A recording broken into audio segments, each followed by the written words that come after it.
At ngayong araw pala guys, napakasama pala ng panahon ngayon at napakalamig. Kaya naisipan namin ni Kirby na gumawa ng shabu-shabu. At sakto guys, merong malapit dito sa amin na Korean Mart na mabibilihan ng mga ingredients sa paggawa ng shabu-shabu. Yan, kaya wag natin patagalin yan guys. Let's G! At ngayong araw pala guys, napakasama pala ng panahon at kanina pa ulan ng ulan kaya may naisipan tayong bilhin sa labasan.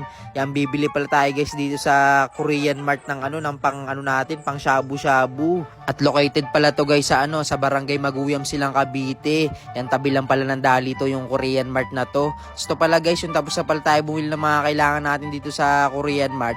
Yan, diretso lang tayo dito sa Dali kasi bibili pa tayo dito ng ng siomay. Yan, mura lang kasi dito yung siomay eh. Yan, 89 lang, kaya bibili na tayo tapos yung mga iba nating kailangan. So pala guys, tapos na pala tayo mamili dito sa Dali. Yan, bibili tayo sa sa gilid-gilid lang ng carrots saka ng kalimutan ko ng tawag dito, sayote. So pala guys, nandito na pala kami sa bahay. Yan, sisimulan namin to ni Kirby mag-setup yan habang naulan.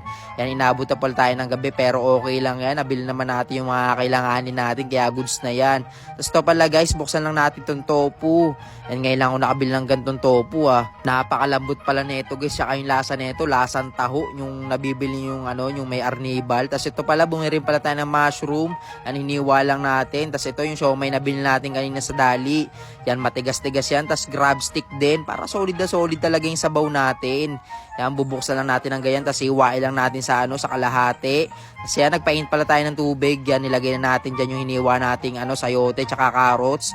Papakuluin lang natin yan hanggang sa maging okay siya. Tapos ito pala yung soup base natin. Yan yung pampasarap dyan. Shrimp yan guys Baka magtanong kayo. Tapos ito yung siomay uunahin natin. Isa-isa lang kasi frozen pa. Yan, dinaan-daan lang natin ilagay niya kasi tumatalsik-talsik. Tapos iyan, pagbukas natin, follow up natin crab stick, tapos dalawang nor shrimp, tapos to asin onte para pampapogi, tapos poli na paminta. Tapos ito, may chicken balls pala tayong nasa rep. Yan, nakalimutan natin. Pwede to, napaka-perfect.